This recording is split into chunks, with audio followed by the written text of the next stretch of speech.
ആത്മബന്ധുക്കൾക്ക് വിനീതമായ നമസ്കാരം. ബ്രാഹ്മണന്റെ ഗുണങ്ങളും ക്ഷത്രിയന്റെ വീര്യശൗര്യാദികളും നമ്മൾ വിവരിച്ച ശേഷം വൈശ്യന്റെയും ശൂദ്രന്റെയും സ്വഭാവം എന്താണെന്ന് ഭഗവാൻ വിവരിക്കുകയാണ്. കൃഷിഗോരക്ഷ്യവാണിജ്യം വൈശ്യകർമ്മ സ്വഭാവജം പരിചര്യാത്മകം കർമ്മ ശൂദ്രസ്യാപി സ്വഭാവജം. 4 വരികളിൽ കൂടി 2 വൈശ്യരുടെയും ശൂദ്രന്റെയും സ്വഭാവം വിവരിച്ചു. എന്താണ് വൈശ്യന്റെ സ്വഭാവം? കൃഷിഗോരക്ഷവാണിജ്യം വൈശ്യകർമ്മ സ്വഭാവമാം ശുശ്രൂഷ ചെയ്യുകയെന്നുള്ള കർമ്മം ശൂദ്ര സ്വഭാവവും. കൃഷി, ഗോരക്ഷ, വാണിജ്യം, ഈ 3 കർമ്മങ്ങളാണ് വൈശ്യന്മാരുടെ സ്വഭാവം. കൃഷി ചെയ്യുക, ഭക്ഷണം കഴിക്കണമെങ്കിൽ കൃഷി അത്യന്താപേക്ഷിതമാണ്. ആ കൃഷി ചെയ്യുന്നത് ആരാണോ അവർ വൈശ്യരാണ്. ഗോരക്ഷ,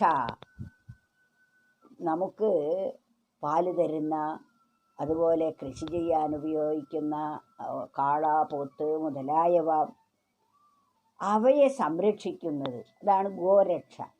ഗോ എന്നാൽ പശു, ഭൂമി, ജ്ഞാനം എന്നൊക്കെ അർത്ഥമുണ്ട്. ഇതൊക്കെ സംരക്ഷിക്കണം നമ്മൾ. ഇതിലിവിടെ ബാഹ്യമായ അർത്ഥം നോക്കിയാൽ പശുസമ്പത്ത്, ഗോപാലകന്മാര്, വാണിജ്യം, കച്ചവടം, സാധനങ്ങൾ എടുക്കുകയും മറ്റുള്ളവർക്ക് കൊടുക്കുകയും കൂടുതലുള്ള സാധനം അവിടെ നിന്നും വാങ്ങി ഇവിടെ വിതരണം ചെയ്യുകയും ഇവിടെ കൂടുതലുള്ള സാധനം അവിടെ എത്തിക്കുകയും ചെയ്യുന്ന ജോലിയാണ് വാണിജ്യം. കൃഷി, ഗോരക്ഷ, വാണിജ്യം, ഇവയെല്ലാം, ഇതൊക്കെ ആര് ചെയ്യുന്നുവോ അവരെല്ലാം ശൂദ്രന്മാരാണ്. ഈ ജോലിക്കനുസരിച്ച്, കർമ്മത്തിനനുസരിച്ചാണ് ജാതി തിരിച്ചിരിക്കുന്നത്.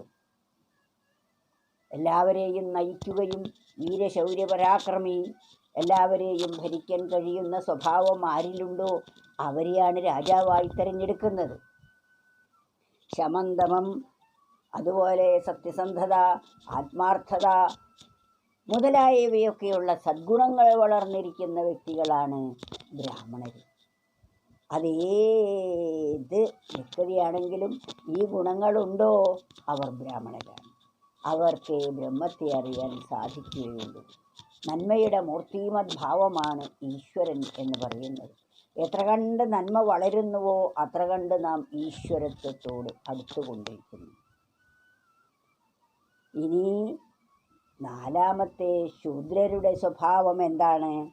ശുശ്രൂഷ ചെയ്യുക എന്നുള്ള കർമ്മം ശൂദ്ര സ്വഭാവമാം. ബാക്കി 3 വിഭാഗത്തിൽപ്പെട്ടവരെയും പരിചരിക്കുക, ഇതാണ് ശൂദ്രന്മാരുടെ കർമ്മം. ഇതിൽ നമ്മൾ 4 വിഭാഗം നമുക്കുണ്ട്. 1-മത്തേത് നമ്മുടെ ശരീരം, 2-മത്തേത് മനസ്സ്, 3-മത്തേത് ബുദ്ധി, 4-മത്തേത് ആത്മാവ്. ഈ 4 എണ്ണത്തിനെയും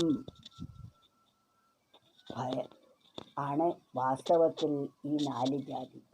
ശരീരത്തിന് പ്രാധാന്യം നൽകിക്കൊണ്ട് ജീവിക്കുന്നവരെല്ലാം ശൂദ്രന്മാരാണ്. മനസ്സിന് പ്രാധാന്യം നൽകിക്കൊണ്ട് ജീവിക്കുന്നവരെല്ലാം വൈശ്യന്മാരാണ്. മനസ്സാണ് ലാഭം, നഷ്ടം, അതുപോലെ വിജയം, പരാജയം, ഇതൊക്കെ മനോതലത്തിലാണ്. അതിനാൽ ഈ വാണിജ്യം നടത്തുന്നവർ അറിവിനെ അങ്ങോട്ട് കൊടുക്കുകയും അവരിലുള്ള അറിവ് ഇങ്ങോട്ട് സ്വീകരിക്കുകയും ചെയ്യുന്നവരാണ് വാസ്തവത്തിലെ വൈശ്യന്മാർ. അടുത്ത ക്ഷത്രിയന്മാർ, ക്ഷയത്തിൽ നിന്ന് ത്രാണനം ചെയ്യുന്നവർ. എവിടെയൊക്കെ അധർമ്മം പെരുകുന്നുവോ അവിടെയൊക്കെ അവരെയൊക്കെ നിർമ്മാർജ്ജനം ചെയ്ത് ധർമ്മത്തെ പുനഃസ്ഥാപിക്കുക എന്നതാണ് ക്ഷത്രിയധർമ്മം. ഇത് നാം നമ്മുടെ ജീവിതത്തിൽ എങ്ങനെയാണ് ക്ഷത്രിയധർമ്മം പാലിക്കേണ്ടത്? ഒരു ജീവനെ ഉദ്ധരിക്കാൻ പര്യാപ്തമായ അറിവുകളെയൊക്കെ സംഭരിക്കുകയും അത് മറ്റുള്ളവർക്ക് വിതരണം ചെയ്യുകയും ചെയ്യുന്ന സ്വഭാവമാണ് ക്ഷത്രിയൻ. അതായത് ബുദ്ധിക്ക് പ്രാധാന്യം നൽകിക്കൊണ്ട് ജീവിക്കുന്നവരാണ് ക്ഷത്രിയന്മാർ. ആത്മാവിന് പ്രാധാന്യം നൽകിക്കൊണ്ട് ജീവിക്കുന്നവരാണ് ബ്രാഹ്മണർ, ബ്രഹ്മജ്ഞാനികൾ. ബ്രഹ്മത്തെ അറിഞ്ഞ മഹത്തുക്കളാണ് അവർ. അവരാണ് ഏറ്റവും ശ്രേഷ്ഠന്മാർ.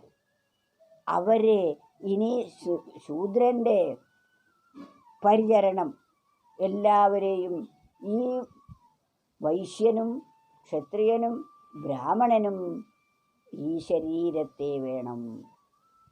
ശരീരമാണ് ഇവരെയൊക്കെ പരിചരിക്കുന്നത്. അതുകൊണ്ടാണ് ശൂദ്രന് ശുശ്രൂഷ എന്നത് വച്ചിരിക്കുന്നത്. ബാക്കിയുള്ളവരെ എല്ലാം ശുശ്രൂഷിക്കുക. മനസ്സിൻ്റെ സ്നേഹപ്രകടനം, ഒന്ന് സ്നേഹിക്കണമെങ്കിൽ നമ്മുടെ മുഖത്തൊരു പുഞ്ചിരി വേണം. പുഞ്ചിരിക്കണമെങ്കിൽ ശരീരം വേണ്ടേ? അതുപോലെ നാം ധരിച്ചു വച്ചിരിക്കുന്ന ആശയം നമുക്ക് മറ്റൊരാൾക്ക് പറയണമെങ്കിൽ, പറഞ്ഞു കൊടുക്കണമെങ്കിൽ നാവ് വേണ്ടേ? അപ്പോൾ ക്ഷത്രിയനെ നമ്മൾ ശുശ്രൂഷിക്കുന്നു ശരീരമാകുന്ന ഈ ശൂദ്രൻ. അന്യ വൈശ്യന് കച്ചവടം ചെയ്യാൻ ഒരു സാധനം കൊണ്ട് പോകണമെങ്കിൽ ശരീരം വേണ്ടേ? ഗോരക്ഷ ചെയ്യണമെങ്കിൽ ശരീരം വേണം. വൈശ്യൻ്റെ ഏത് കർമ്മത്തിനും ശരീരം കൂടിയേ കഴിയൂ.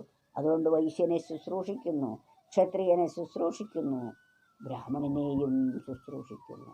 മറ്റു 3 വിഭാഗങ്ങളെയും ശുശ്രൂഷിക്കലാണ് ശൂദ്രന്മാരുടെ ധർമ്മം.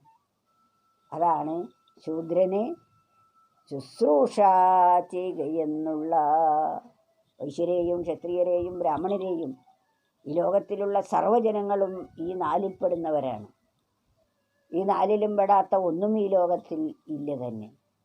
അപ്പോൾ ഈ 3 സ്വഭാവമുള്ളവരെയും, വൈശ്യരെയും ക്ഷത്രിയരെയും ബ്രാഹ്മണരെയും ശുശ്രൂഷിക്കലാണ് ശൂദ്രൻ്റെ ജോലി.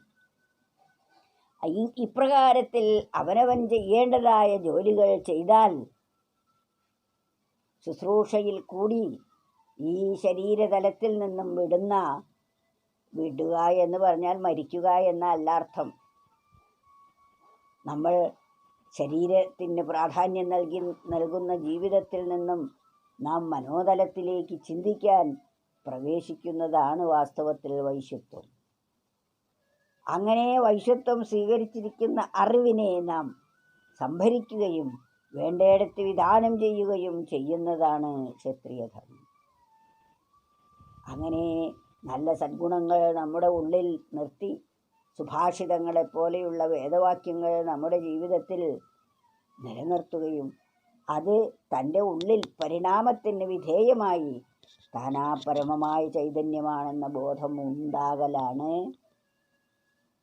ബ്രാഹ്മണ സ്വഭാവം. അതുറപ്പിക്കുന്നതാണ് ക്ഷത്രിയ സ്വഭാവം. അറിവിനെ കൊടുക്കുകയും സ്വീകരിക്കുകയും ചെയ്യുന്നതാണ് കച്ചവട സ്വഭാവമായിരിക്കുന്ന ശൂദ്രൻ്റേത്. ഈ 3 കൂട്ടരെയും സഹായിക്കലാണ്. 3 കൂട്ടരും ഏത് കർമ്മങ്ങൾ ചെയ്യുന്നുവോ, വൈശ്യൻ്റെ കർമ്മവും ക്ഷത്രിയൻ്റെ കർമ്മവും ബ്രാഹ്മണൻ്റെ കർമ്മവും ചെയ്യുന്നതിന് ഈ ശരീരം അനിവാര്യമാണ്. ശരീരം അവരെയൊക്കെ സേവിക്കുന്നു. ഇവർക്കൊക്കെ ശരീരം കൂടിയേ കഴിയും. അതിനാൽ ശൂദ്രത്വം ശരീരത്തിൻ്റെ ഏറ്റവും അധികം ദുഃഖിക്കുന്നതും ശൂദ്രനാണ്. കാരണം ശരീരത്തിന് പ്രാധാന്യം നൽകി ജീവിക്കുമ്പോൾ കൂടുതലും ദുഃഖമായിരിക്കും നമുക്കുണ്ടാവുക. അതിനാൽ കൃഷിഗോരക്ഷവാണിജ്യം വൈശ്യകർമ്മ സ്വഭാവമാം ശുശ്രൂഷ ചെയ്യുക എന്നുള്ള കർമ്മം ശൂദ്ര സ്വഭാവമാം.